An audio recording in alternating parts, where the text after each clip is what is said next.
In the early 1990s, South Africa stood at a crossroads. Decades of apartheid had left the nation fractured, angry and yearning for change. But just as hope began to flicker, a single gunshot threatened to plunge the country into chaos. On April 10, 1993, South African Communist Party leader Hani was shot outside his home by far-right extremist immigrants.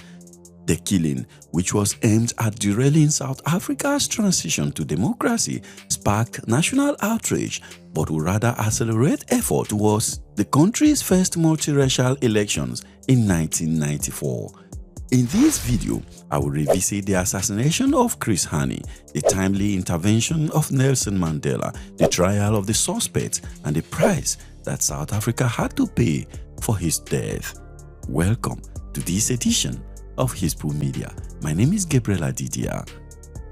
But first, who was Hani? The man known to history as Hani was born Martin Tembisile Hani on June 28, 1942 in Koffingwaba, Transkei, a rural village in the Eastern Cape province of South Africa. He was one of 6 children, out of which only 3 survived infancy.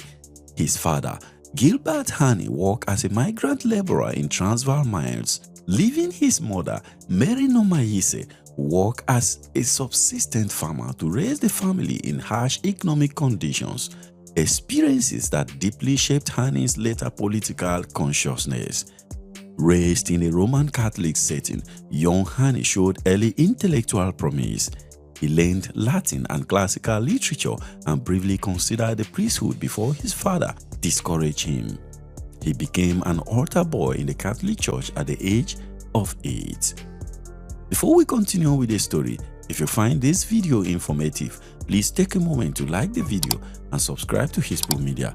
Remember to also share with your friends and family on social media. Thank you. When Hani was 11 years old, the South African government introduced the Black Education Act of 1953. The act formalized the segregation of black schooling and laid the foundation for Bantu education, and Hani at a very young age became aware of the limitations that the apartheid system imposed on his future. He would later say, and I quote, "This angered and outraged us and paved the way for my involvement in the struggle." In 1956, at the start of the treason trial, Hani joined the African National Congress (ANC). At this time, however, his father was already a member of the ANC. In 1957, while at Lovedale Institute, he joined the African National Congress Youth League (ANCYL), a decision that may have been influenced by one of his teachers at school, Simon Makana. Hani matriculated from Lovedale High School in 1959 and went to university at Fort Hare to study modern and classical literature in English, Greek, and Latin.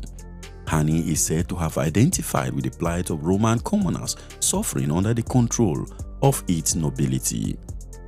At that time, Fort Hare had a reputation as a liberal campus, and it was here that Hani was exposed to the Marxist philosophy that influenced his future career. The Extension of University Education Act of 1959 put an end to black students attending white universities, mainly the universities of Cape Town and Witwatersrand, and created a separate tertiary institution for whites, colored blacks, and Indians. Hani was active in campus protests over the takeover of Fort Hare by the Department of Bantu Education. He graduated in 1962 from Rhodes University in Grahamstown with a bachelor's degree in classics English, just ahead of being expelled for political activism. Now, talking of activism, Hani's uncle had been active in the Communist Party of South Africa, CPSA, for some time. The organization was founded in 1921 but had dissolved itself in response to the Suppression of Communism Act of 1950. Consequently, ex-Communist Party members continued to operate in secret and then formed the underground South African Communist Party (SACP) in 1953. In 1961, after a move to Cape Town, Hani joined the SACP. The following year, he joined the Mkhonto weSizwe MK, which was the militant wing of the ANC. With his high level of education, he quickly rose through the ranks. Within months, he was a member of the leadership cadre, the Committee of Seven. But that same year, he was arrested under the Suppression of Communism Act for carrying anti-government pamphlets. He spent time in jail after attending an ANC conference in Botswana in 1962. In 1963, he went underground and traveled into exile and undertook military training in the Soviet Union. He returned to Africa in 1967 and participated in guerrilla actions in Rhodesia, now Zimbabwe, and led MK operations across the region and was based in Lesotho and Zambia.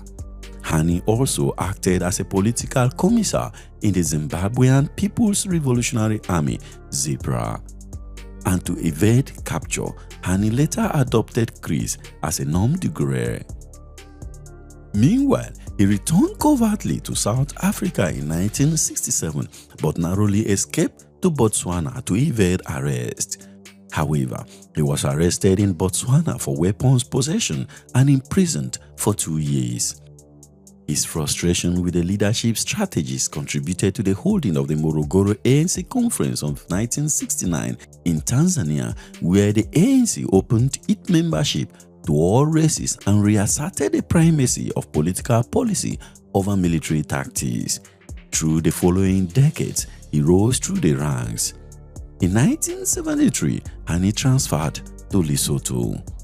There, he organized units of the MK for guerrilla operations in South Africa. In 1974, he married Limfo Sekameni in Lusaka. They later had 3 daughters, Neo, Nomakwesi, and Lindiwe.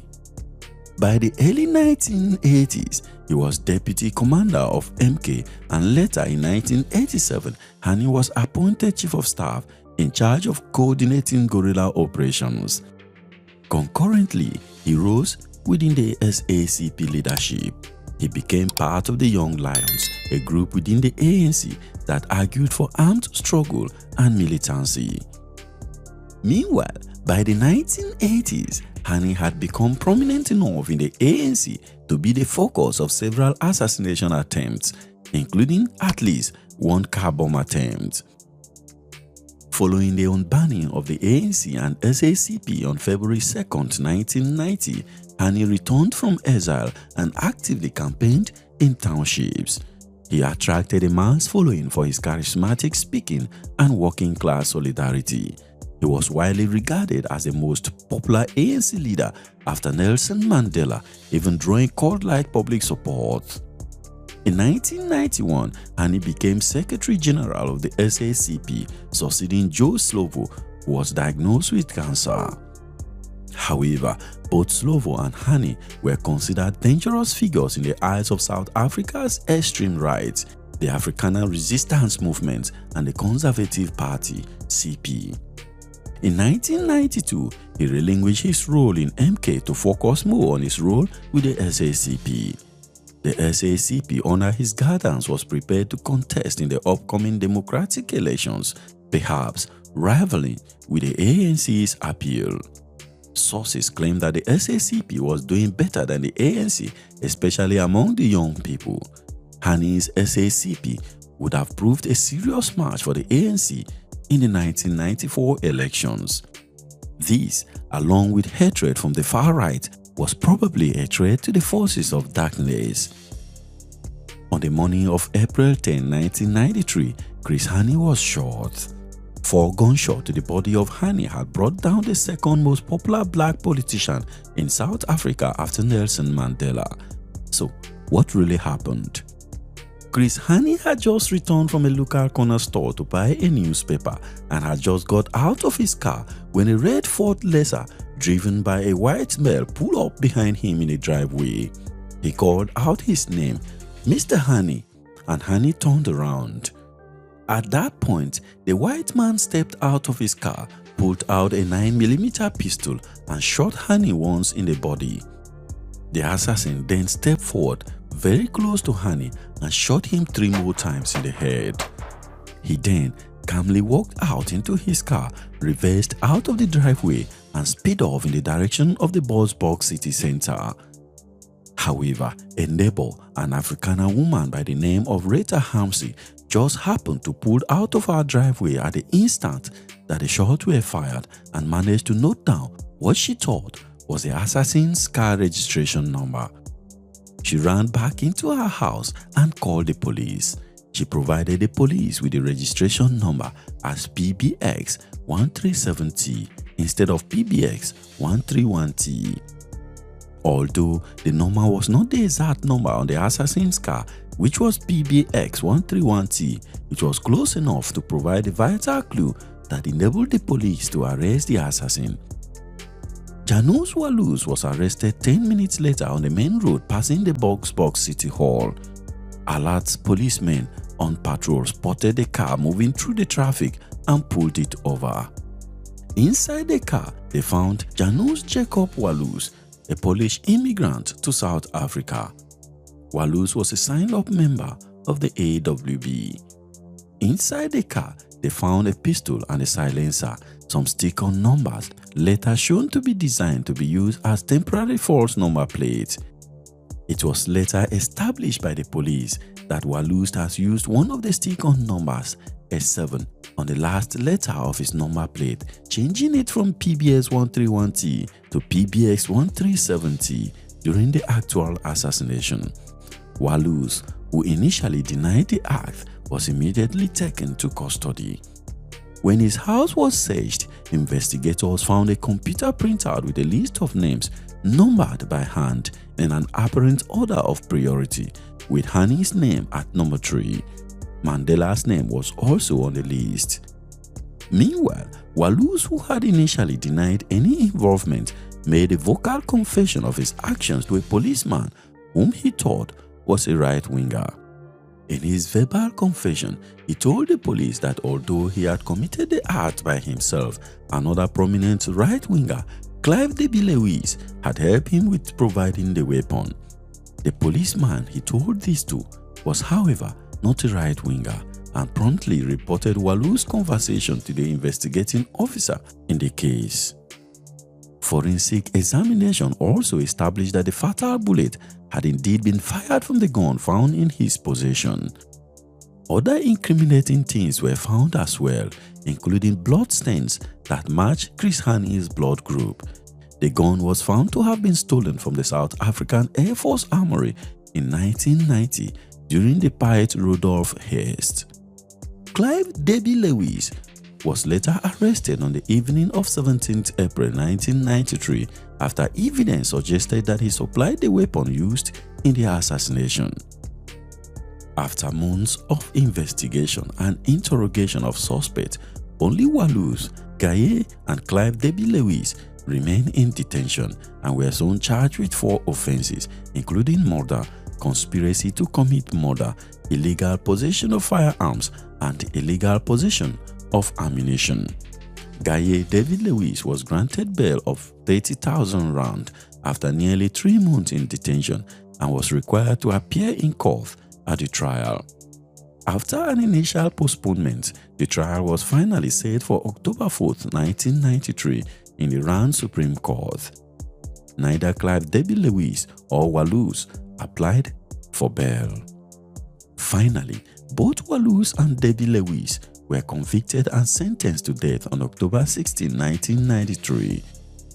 However, the sentence was later commuted to life imprisonment after South Africa abolished capital punishment under the new democratic constitution. Debbie Lewis was granted medical parole in 2015 and died of cancer in 2016. However, Janus Walus was denied parole multiple times until a 2022 Constitutional Court ruling required his release under existing law.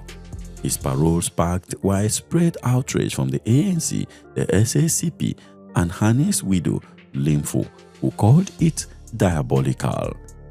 In December 2024, Wallace was deported to Poland, with the Polish government bearing the cost, a decision that was met with criticism from the SACP and ANC.